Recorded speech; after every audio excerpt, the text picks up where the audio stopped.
चोटीधारी doctor आ गए, शर्मा पांडे, तो उन लोगों ने कहा एडमिट हो कर लो इनको सरकारी अस्पताल में। तो भिक्षु संघ कह रहा है कि वहाँ हमें मार डालेंगे, इससे अच्छा यही मर जाते हैं। तो फिर वहाँ प्राइवेट डॉक्टर के जरिए से उनको इलाज कराया गया, क्योंकि बीटीएमसी और यहाँ के डॉक्टरों पर यहाँ आंदोलनकारियों का बिल्कुल भरोसा नहीं है। वह लोग अनकोऑपरेशन मूवमेंट कर रहे हैं, तो यहाँ कलेक्टर ही दोषी है, कलेक्टर ही मेन पार्ट है, क्लप्टेड पार्ट है। तो ये जानकारी लोगों को नहीं पहुँच रही होंगी प्रशासन को। तो यहाँ के एक आदरणीय भिक्खु जो पहले सेक्रेटरी रहे थे, भिक्खु प्रज्ञाशील और के बौद्ध जी, ये सेक्रेटरीट गए और सीएम को ये जानकारी दिया कि खुद अपराधी है कलेक्टर, तो वो जानकारी हाइड कर रहा होगा, तो हम ही आपको जानकारी देने के लिए है कि वहाँ हमारा भूख हड़ताल चल रहा है। तो उन्होंने कहा हमें पता है, आपकी पल पल की जानकारी हमें खुफिया विभाग से मिल रही है, आप लोग अड़े हैं मगर कुछ होने वाला नहीं है। तो मेन सेक्रेटरीट का सेक्रेटरी जो है बिहार सरकार का, वो ऐसा कह रहा है। तो ये जानकारी यहाँ साथियों को दी गई। तो अब जीत से ये आंदोलन चल रहा है। किसानों का आंदोलन बहुत देर तक चला था, मोदी गवर्नमेंट को वो कानून, काला कानून वापस लेना पड़ा, पर्दे के पीछे वो लागू कर रहे हैं, वो बात अलग है। तो ये आंदोलन भी अनिश्चितकालीन के लिए है। हमारे मुद्दे की जब तक संज्ञान नहीं लिया जाता, उस पर अमल नहीं किया जाता, तो 2025 में चुनाव है, तो इसका खामियाजा उसको भुगतना पड़ेगा। मगर इस आंदोलन का परिणाम देशव्यापी दिखाई दे रहा है और ब्राह्मणवादी लोग इन दिनों मस्जिदों में मंदिर ढूंढ रहे हैं। ये तो खुले तौर पर बुद्ध विहार है, तो यहाँ पंडों का क्या काम है? ये सवाल स्वाभाविक है, लोगों को सही लग रहा है। यहाँ पर कहा जा रहा है कि हिंदू गैर बुद्धिस्ट जो है इस मैनेजमेंट में शामिल है, और ये भी कहा जा रहा है कि ब्राह्मण लोग हैं। तो ये ब्राह्मण लोग क्यों कब्जा करना चाहते हैं बुद्धिस्ट पैलेस को? एक वीडियो भी सामने आया है जिसमें वो बुद्ध की मूर्तियों को बता रहे हैं कि ये पांडव है, अर्जुन है, कृष्ण है, ये फलाने ढिमकाने कह रहे हैं। क्या कहेंगे इस पर? ये क्यों करना चाहते हैं कब्जा? अभी हम लोग उसी का जायजा लेने के लिए अंदर की एक्टिविटी, हमारा जो आंदोलन चल रहा है उसका असर नहीं हो रहा है। वो पंडे कहाँ है, उनको ढूंढने हम गए थे, तो उसमें से एक पंडा हमें मिला, संजय मिश्रा। तो उसको कहा आप कौन हो, आप क्या कर रहे हो? तो बोले मैं कर्मचारी हूँ, मैं हिंदू हूँ। तो मैंने कहा आपका वीडियो मैंने देखा और मैंने वायरल भी किया है, जिसमें आप घंटा बजा रहे हो। तो बोला घंटा नहीं, घंटी बजा रहे हो। तो मैंने कहा ये घंटी और घंटा तुम जो बजा रहे हो किसके आदेश से बजा रहे हो? ये बुद्धिस्ट प्लेस है।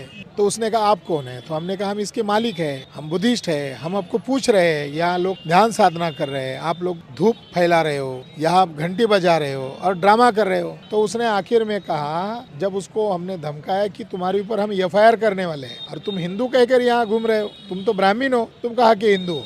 हाँ बोले मैं ब्राह्मण हूँ। तो उसने कहा यहाँ की जो सेक्रेटरी है मैडम, उसके आदेश पर मैं कर रहा हूँ, मैं कर्मचारी हूँ। तो मैं दर्शकों को बताना चाहता हूँ कि बीटीएमसी जो बीटी एक्ट के तहत निर्माण की गई एक वैधानिक संस्था है, उसके द्वारा 40 लोगों को, जिसमें ज्यादातर ब्राह्मण लोग हैं, उनके द्वारा इंटरनली ये प्रोपेगेंडा किया जा रहा है कि ये ब्राह्मणों का स्थल है। ये उसने कबूल किया डर के मारे कि हाँ हमें वो आदेश दिया गया है ऊपर से, ये हमारा ये प्रचार करने के लिए। तो वो जो मिश्रा है और जो दुबे, जो बुद्ध की 5 मूर्तियों को पांडव कह रहा है, तो वो लोग भी बीटीएमसी के कर्मचारी है। तो ये कितना घिनौना कार्य किया जा रहा है। पूरे दुनिया के लोग ये तमाशा देख रहे हैं। बुद्ध दुनिया का महापुरुष है, बुद्ध की पहचान से ही भारत की पहचान है, सम्राट अशोक की पहचान से ही वास्तविक भारत की पहचान है। मगर वहाँ पर ये ड्रामा किया जा रहा है, पूरी दुनिया लोग थूक रहे हैं कि बुद्ध को अपमान करने का इनको क्या अधिकार है? क्या ये अपमान करने के लिए कमेटी बनाई गई है? लोगों के जो सवाल अभी खड़े हो रहे हैं कि बीटीएमसी एक्ट, बीटी एक्ट को तुरंत से तुरंत निरस्त किया जाए। जो लोग ये दुष्कृत्य कर रहे हैं उनके ऊपर राष्ट्रद्रोह का मुकदमा दर्ज करना चाहिए।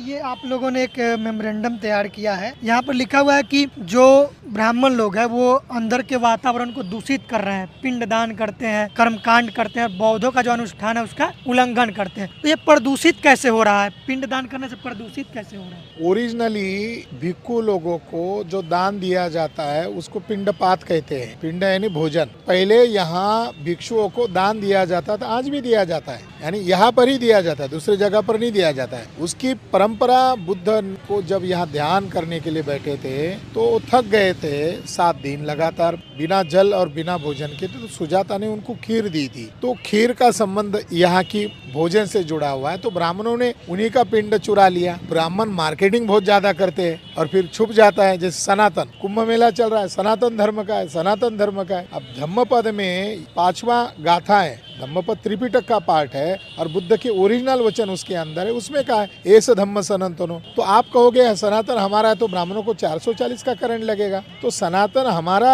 शब्द है, उसी तरह पिंड पात ये हमारा शब्द है, ये पाली से बना हुआ शब्द है। तो ब्राह्मण श्राद्ध कहा करते गया स्टेशन के बाहर जो एक जगह है जिसको विष्णु के नाम से जानते हैं, और वहाँ का जो पद है विष्णु पद, वो बुद्ध का पद है जो यहाँ से चोरी करके वहाँ लेकर गए, यहाँ की सामग्री उठाकर उस मंदिर का निर्माण किया है। तो वहाँ श्राद्ध करते हैं। जहाँ श्राद्ध करते हैं वहाँ पिंडदान क्यों नहीं करते हो, यहाँ पर ही क्यों करते हो? तो ब्राह्मण ये जो कमेटी है बीटीएमसी एक्ट, इस बीटीएमसी एक्ट में ही ये लिखा हुआ है कि उनका काम है, बीटीएमसी जो मैनेजमेंट कमेटी है उनका काम करना है, समुचित ढंग से इसका निष्पादन करना है। तो इसलिए इस एक्ट को बदलना जरूरी है। जो एक्ट बौद्ध धर्म के ऊपर अतिक्रमण कर रहा है, केवल प्रदूषण नहीं कर रहा है, अतिक्रमण कर रहा है। प्रदूषण से भी एक बड़ा मामला है। 295 आईपीसी की धारा के तहत अनागारिक धर्मपाल जब यहाँ पूजा कर रहे थे, मूर्ति बैठाकर कैंडल लगा रहे थे, तो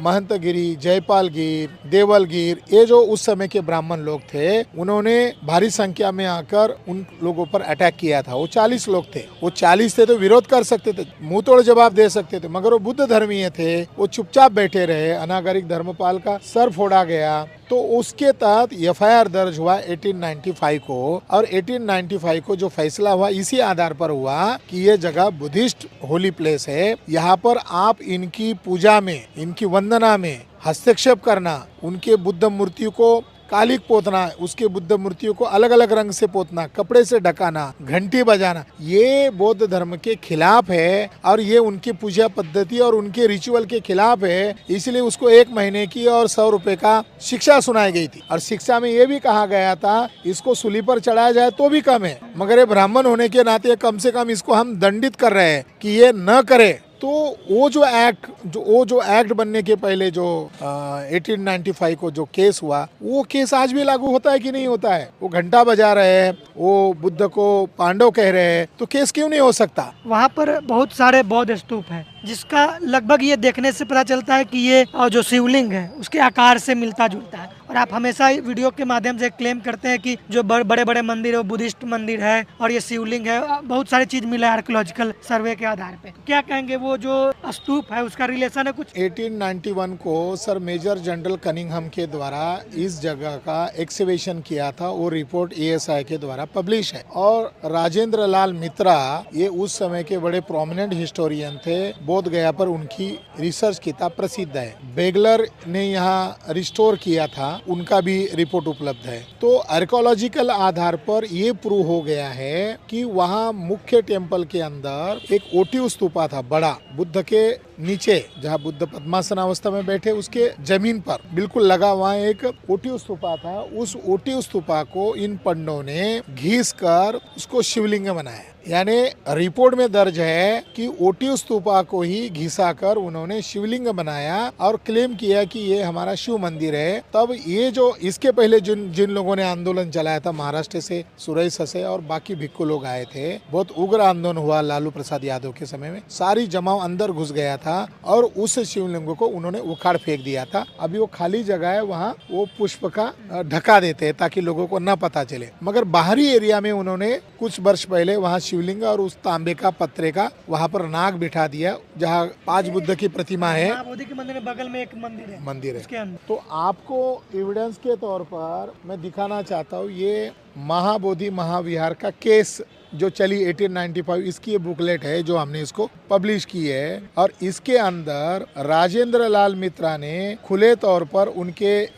रिसर्च में ये कहा कि जिसको ये शिवलिंग कहते हैं ये ओटी स्तूपा है, और कनिंघम महोदय जो कहते हैं वो भी इसमें दर्ज है। इसमें ये कहा गया है 5 बुद्ध की प्रतिमाएं, बुद्ध पद को ही उन्होंने विष्णु पद में रूपांतरित किया। उस समय उन्होंने बोधि वृक्ष के पास 4 हिंदू देवताओं को रखा था। यहाँ का शिवलिंग केवल केवल विहार के अंदर था, जिसकी आप चर्चा कर रहे हैं। पेज नंबर 84 पर राजेंद्र मित्रा कह रहे हैं यहाँ का जो शिवलिंग केवल विहार के अंदर था, लेकिन बोधि वृक्ष के पास में जो मूर्तियां हैं वो पहले विहार के पिछले हिस्से में विहार के छत के बराबर में रखी गई थी। तो इसमें ये लिखा गया है कि ये जो शिवलिंग था पहले ये स्तूप ही था, ओटी स्तूपा ही था। कनिंघम का archaeological reports volume number 8 page number 67 पर लिखा है शिवलिंग ये विहार के बीचों बीच है और स्तूप को तोड़कर ही उसे बनाया गया है। पेज नंबर 71 पर 71 पर लिखा हुआ है। और यहाँ पर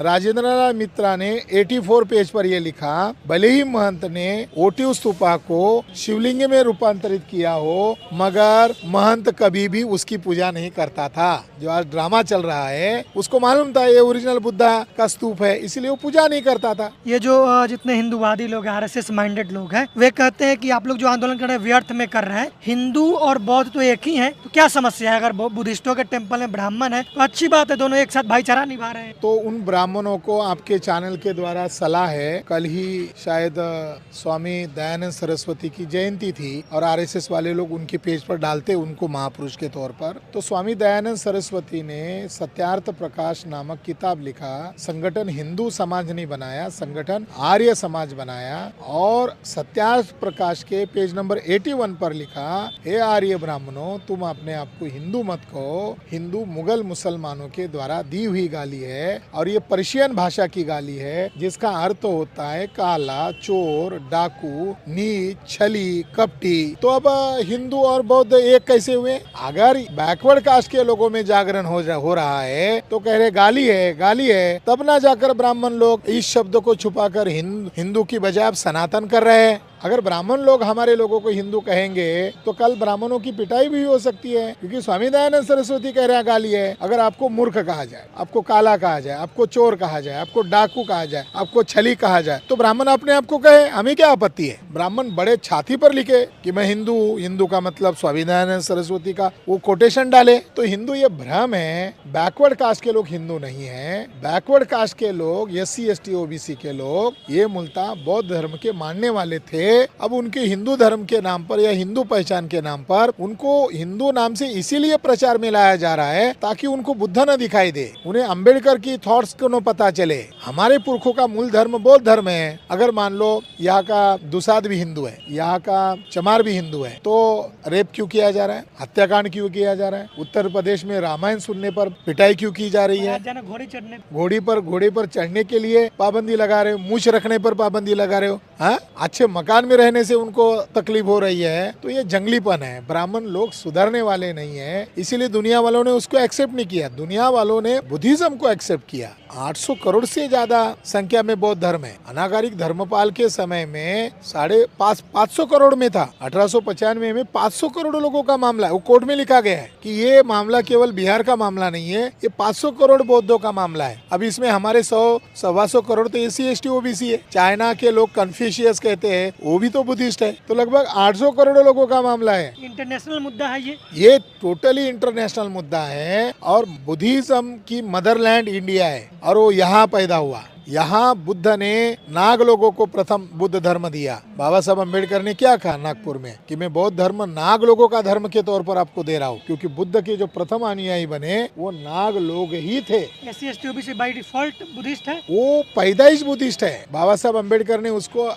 हिस्टोरिकल का नागाज रेस। तो नागाज जो रेस है वो एंशियंट रूलर है और ये उनका मूल धर्म है। तो हम लोग वही भावना से हमारे पूर्वजों की परंपराओं को स्वीकार करते हुए इस विरासत को बचा रहे हैं। तो ब्राह्मणों ने वहाँ वैष्णव टेम्पल बनाया, जगन्नाथ टेम्पल तो पूरी में। यहाँ बनने की क्या वजह है? वहाँ बगल में शंकराचार्य का आदि शंकराचार्य के नाम पर मठ रखा है। और शैव और वैष्णववादी पंडितों ने, ब्राह्मणों ने जितना हिंसाचार किया है, मॉब लिंचिंग किया है, मंक्स को मारा है और बौद्ध विहारों को तोड़कर कब्जा किया है, वो अपराधी लोग है, आतंकवादी लोग है। अयोध्या हाथ से नहीं गया, अयोध्या अभी भी हाथ में आ सकता है। वो जो डिस्प्यूटेड जगह था मंदिर मस्जिद की, वो लैंड 2.77 एकड़ है।